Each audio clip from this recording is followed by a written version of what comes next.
Un an après, ont-ils fait le bon choix? Dans cette série estivale de Réussir son orientation, je retrouve les étudiants que j'ai accompagnés l'an dernier pour découvrir leur réalité en études supérieures. Bonjour Mélodie, merci beaucoup d'avoir accepté mon invitation aujourd'hui dans cette série que j'ai appelée Un an après, et puis qui me fait plaisir parce que je revois mes anciens élèves de l'année dernière. C'est chouette de voir ce que vous êtes devenus. Donc toi, Mélodie, est-ce que tu peux nous dire la formation que tu as choisie l'année dernière sur Parcoursup? J'ai choisi de faire, une première année en psychologie, en licence de psychologie à Paris-Cité, Ok. donc à Paris.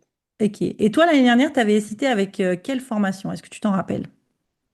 Je me rappelle avoir hésité avec une licence en relations internationales. Ok. Du coup, c'était vraiment, ouais, soit psychologie, soit en relations internationales. Et tu te rappelles pourquoi tu avais plutôt choisi psycho que relations internationales? Et je m'étais dirigée plus vers la psychologie parce que c'était un peu plus spécifique et enfin, je savais que si j'avais choisi relations internationales, j'allais avoir un choix à faire plus tard Mhm. pour être plus spécifique, dans mes études et que ça allait être plus compliqué que si je faisais le choix maintenant Ouais, c'est ou, vrai. Alors, c'est vrai que toi, dans ton parcours scolaire, t'as étudié à l'étranger avant d'étudier en France, donc les changements, tu les avais déjà bien vécus avant, dans ton retour en France. On en avait déjà parlé, nous, l'année dernière ensemble. Mais est-ce que tu as vu encore de nouveaux changements cette année entre ta terminale et puis la première année de fac? Oui, oui, il y a, je dirais l'autonomie, Ouais. énormément, c'est le plus grand changement, surtout à la fac, parce que la majorité des cours, ils sont pas obligatoires et il n'y a Mhm. pas beaucoup de devoirs, même aucun. Donc, c'est vraiment aux étudiants de se forcer à réviser et de choisir d'aller en cours et s'ils veulent pas aller en cours, de rattraper les cours de chez soi. Mhm. Ça change énormément de la terminale, parce qu'en terminale, les profs, ils suivent de très près. Il y avait beaucoup de travail à faire chez soi. Et du coup, là, c'est complètement l'opposé. Et toi, tu as géré comment ça, justement, cette grande liberté? Moi, j'ai géré, je sais que je travaille mieux à la BU, à la bibliothèque Mhm. universitaire, qu'en cours, parce que je suis plus focus sur... enfin, parce qu'il n'y a pas plein de bruit autour de moi. Ouais. Et du coup, je sais que je sautais pas mal de cours pour être à la BU et les voir, enfin les suivre en ligne, parce que tout était enregistré. D'accord, donc les cours sont enregistrés, donc tu n'es pas obligé d'aller dans l'amphi finalement. Ouais, c'est ça, c'est ça, D'accord. c'est ça. Et donc, tu avais quoi? Des cours en amphi, des gros gros amphis ou alors des petits amphis? J'avais des CM, des cours en amphi, Hmm. je dirais, où la capacité peut atteindre 300 personnes. Ah On oui, n'était d'accord. jamais 300, mais on était une petite centaine quand même.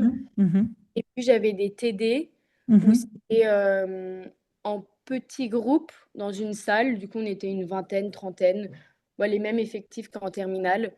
Et c'était beaucoup D'accord. mieux parce que tu pouvais mieux interagir Ouais, avec les profs et même avec les élèves. ok. Et donc, si tu vas pas en CM, en fait, tu retrouves tout enregistré, donc tu peux prendre tes notes comme, enfin, de chez toi, et tu peux, en fait, finalement, tu vas qu'au CM, qu'au TD, quoi. Oui, c'est ça. Ok. Et au niveau des nombres d'heures de cours que tu avais dans la semaine, c'était à peu près combien, Mélodie, cette année en psycho?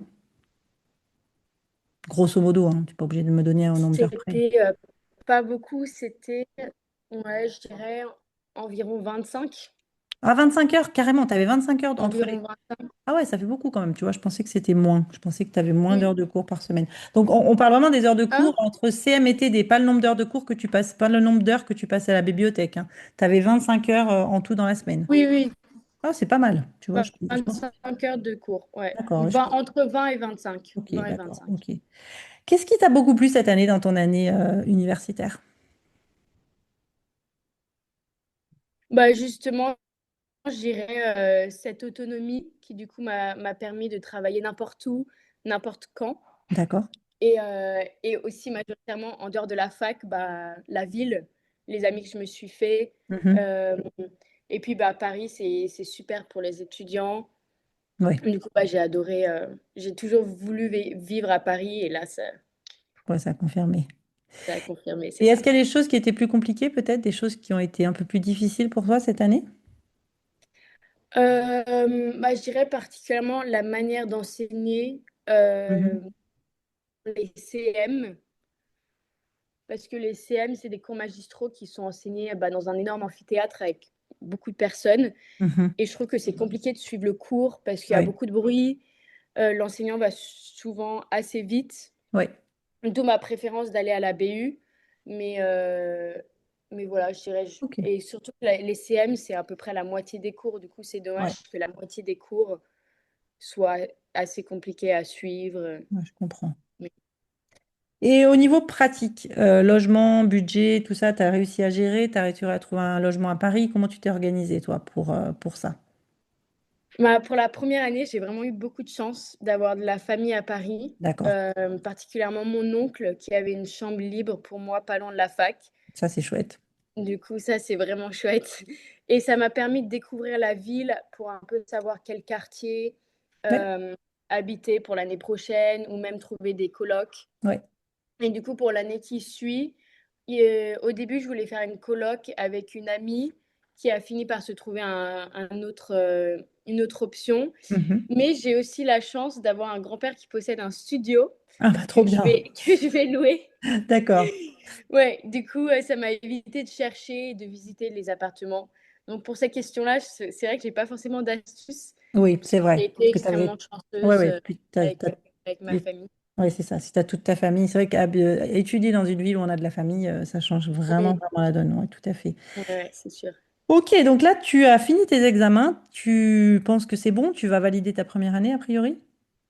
Oui, bah là, j'ai reçu tous les résultats Et et c'est tout bon. pas de message pour C'est tout l'instant. bon. Donc la suite pour toi, c'est la deuxième année à Ouais, Paris Cité. deuxième D'accord. année, Donc pas de- troisième pour finir ma licence. Et il y a des stages Erasmus, tu vas pouvoir partir ou tu sais, ça se passera tout à Paris? Oui, j'essaye de partir pour ma troisième année Ok, en Erasmus. très bien. Si tu avais un conseil à donner à tous ceux-là qui vont commencer l'année prochaine, la psycho ou même leurs études, tu dirais quoi là au terminal qui nous écoute aujourd'hui? Bah, c'est assez compliqué, mais je dirais que, bah, lors de la sélection des vœux sur ce Parcoursup, il faut bien sûr tenir en compte le type de formation, mais je trouve que aussi la localisation, elle est super importante. Hmm, Je sais qu'il y a beaucoup de personnes qui négligent un peu l'endroit pour le type d'études, mais je sais que pour moi, il faut vraiment les 2. Les années en études sup sont censées être, une des meilleures années ouais, de la vie et du coup, et aussi on reste dans un endroit assez longtemps, entre 3 et 5 ans et il faut être sûr de pouvoir l'apprécier, parce que enfin, pour moi, l'environnement a joué une énorme partie dans ma réussite de ma première année. J'ai toujours rêvé de vivre à Paris et j'ai eu la chance d'avoir l'option d'y vivre tout en étudiant quelque chose que j'adore. Du coup, je dirais vraiment, faire attention bien évidemment au type d'études, mais aussi à la localisation, être sûr, de pouvoir s'imaginer dans cet endroit-là. ouais, je pense que c'est un En super tout cas. conseil. C'est un super conseil. J'avais entendu aussi en visitant des universités aux Pays-Bas où le prof avait dit, ben oui, il faut se rendre, et c'est pour ça l'intérêt des portes ouvertes aussi, se rendre dans Mmh. un lieu pour savoir si on s'y sent bien et si on s'y verrait.